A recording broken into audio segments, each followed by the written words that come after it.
So you know the ones when you're listening to a song that you really like and you're like, that's my tune. That's my tune. Hey, this is Jojo B and this is the 7th episode of That's My Tune. Hi. In the bonus episode, I was so nice to treat you guys to.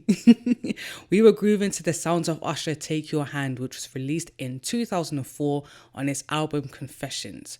Well, this time around, we are back in 2020 with the 90s inspired Like This by the lovely lady Life of R.A.E. So I'm going to let you sit back, relax, enjoy this cool bop. And then after this, you'll hear from the lady herself on what inspired her to write this track and a lot more. So enjoy. Hi, everybody. Meet my guest, Life of R.A.E.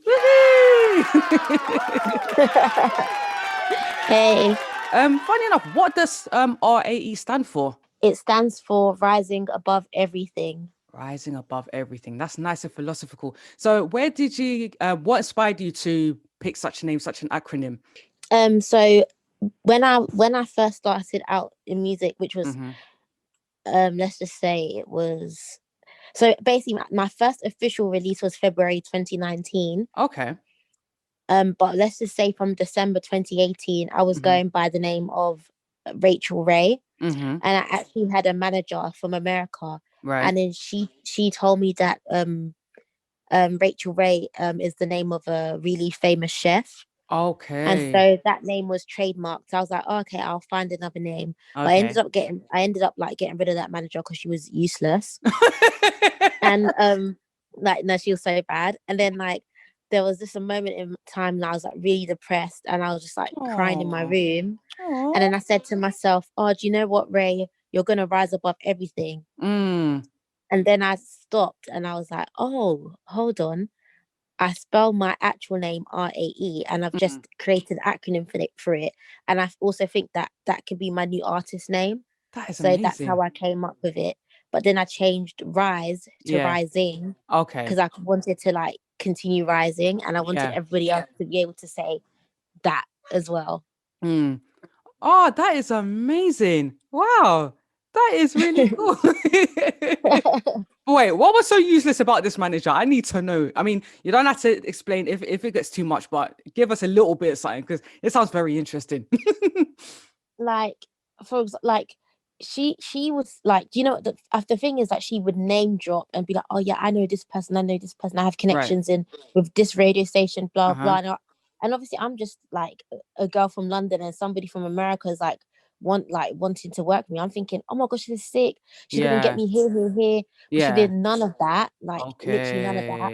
And all the things I achieved by myself before I got fired her, I did it alone. She didn't help me get these opportunities. So I was like, if I'm doing this by myself, why do I need her? So then I just basically sent her an email basically saying, yeah, you're done out, see ya. Obviously in the most professional way. Of course. And then she emailed back oh my gosh, please, I really want to work with you still. And I was like, nah. I think as well, she was 50 as well.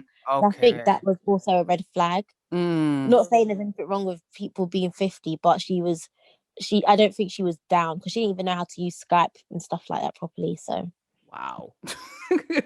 well done for that. You certainly rose above everything in that situation because that must have been very frustrating. I mean, the worst thing you want to do is work with a name dropper who doesn't do anything. That's just literally. Yeah. And like you said, I mean, age is not necessarily a barrier, but if you're 50, you should learn how to use Skype, especially if you're working with an international artist. That's rule 101. You should be able to use Skype. Well, so do you have new management at the moment or are you still doing things by yourself? Oh no, yeah. So I ended up getting new management around February. Okay. Just before my actual first release. Okay. And are they based in London? Yeah. Okay, that's good. So you dropped there's a song that I like of yours called Like This. It's got a really nice, cool vibe. Hey. Oh, I actually want to know the Hey Ho, was that inspired by Naughty by Nature's Hip Hop Hooray? It wasn't, but somebody asked me that and I was like, oh snap, was it? Because they say Hip hop hooray, Yeah. hooray, Yeah. hooray. But I guess because I didn't come up with that, Mm, my manager did. okay. But I don't know if he got that from there or he just thought he could Yeah. hear it on the beat. I don't know. But yeah, like this, what inspired you to write that song? What was your headspace at the time?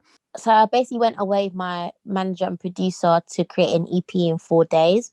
Oh, wow. And my producer made that beat. Well, yeah, Hmm. so I basically remembered like a segment from a TV show called The Romeo Show. Okay. And I asked him if he could flip Mm, that segment into a beat, and he made nice. like this. He made the Mm, like this beat. And mm-hmm, when I was like listening to it, I just was getting really happy vibes. mm-hmm, I almost kind of felt like a presence around me, mm-hmm, like a godly presence. mm, And it made me think like, oh wow, like I can't like I'm actually able to go away and like yeah, record music and stuff. And yeah, so I just got this feeling of giving thanks. yeah. And that's what I basically wrote about in the song, was just giving thanks, really. Yeah, yeah, yeah. It's evident in your lyrics about talking about being blessed and feeling blessed for the opportunities that you have. So yeah, that definitely reflects. So where did you guys go abroad to do this? And where did the challenge for creating an EP in 4 days come from? Was it something you guys did for fun, or were you just determined we have to do this? No, so we went to a really like big house in Essex. Oh, okay, It was just like an Airbnb, but it was like okay. so big. Mm-hmm. Um, we had like the people that owned the like little guest house. It Mm-hmm. was at the back of their garden. Okay. So it was like a really, really cool like scenery and stuff. Mm-hmm. But no, so originally I was supposed to release an LP, so a longer project. Right. And then my team were like, oh, I think the songs on there are too good Mm-hmm. to bring out this year, that we should bring out next year. And Okay. then they decided, let's just make an EP quickly, because Mm-hmm. the LP was supposed to come out around the same time this EP dropped. Okay. So we were like, well, since we've been saying we're gonna drop a project, we can't leave people hanging. So let's just create something quickly. And Mm, then it was just so happened that it was just a kind of cheap to book the Airbnb for 4 days. So we right. were like, let's just make it in 4 days. Okay. And yeah, so that was the challenge, really. Oh, nice. Okay. Okay. And I see that you have this really distinct 90s aesthetic. Is that deliberate? Yes and no, Okay. because my whole thing, like with Hmm. me, is literally 90s since I Yeah. was like really young. Yeah. Even if I wasn't aware that it was 90s Hmm. inspired, Yeah. when I used to like rap on the playground and stuff, Hmm. everything I used to say was like storytelling. And Yeah. that's very like prominent in the 90s. Hmm. And so like I just decided I want to bring that era back, because it's Mm, it's an era I listen to religiously and I just mm, love everything about it, hmm. but put a modern twist on it. So Mm. yeah. Okay. So when you were rapping and it's inspired by 90s, are there any 90s songs or 90s artists that inspire you? Yeah, so definitely TLC. Yeah. Yeah. I can Yeah, see that. Yeah. I love TLC so much. Uh-huh. And then I love the Brat, Mm-hmm. Okay. and I really love MC Light. Mm, I would say like those three inspired me, but mm. mostly TLC because of like the rapping and singing. Yeah. And Yeah. then I had like Spice Girls, Yeah, Spice Girls. um, who else? And just like other like female rappers like Yo Yo, Lady Mm-hmm. of Rage. Yeah. Um, yeah. Okay. So do you have any plans to drop any more projects anytime soon? Well, yeah, I'm gonna drop a project next year. Okay. I'm not actually sure when, Mm-hmm. but next year. And I think I might be bringing out one more. Well, it's the song's already on my EP, but I think I might be bringing a video out for it Okay. this year. Okay. Okay. So what's it's already in the EP. So what's the name of that one? Not Your Love. Not sure. Ooh, that sounds interesting. So do you have a video treatment in mind? What's the idea? What's the idea behind that one? And behind the video, Yeah. it's actually going to be a cartoon video. Ooh. I don't know what's going to happen in it. I just said I want them to put me in a purple hydraulics car. Eee. Yeah. how long have you been doing music for? Like prior to being an actual artist, have you been doing music all your life? Can you play any instruments? Are you coming from a family of musicians? The earliest memory I have of me like doing music was when I was like 10 years old. Okay. I like used to rap in Mhm. primary school, and then but like I used to rap mainly in secondary school. Okay. With like a group of girls, Mm-hmm. and I did play the violin once Okay.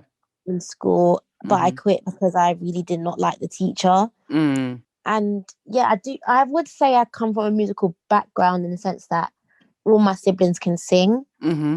and my parents like used to play a lot of like old school music every Okay. single day. Mm-hmm.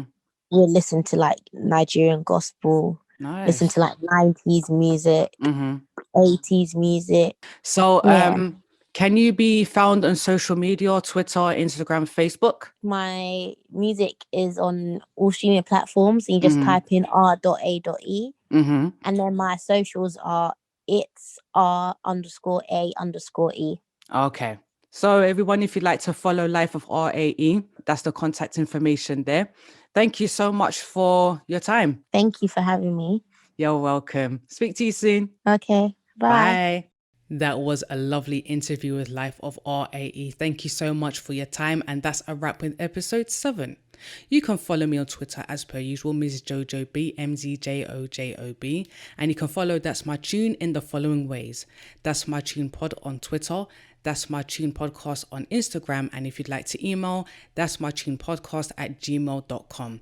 If you know friends who like to geek out about music like myself, like you do, let them know about this podcast, subscribe, spread the word. And I'd also just like to say, I appreciate every listener and every follower of this podcast is much appreciated. I do this for you. Well, I'll see you next Tuesday with another episode. Until then, have a great week. Bye. Bye.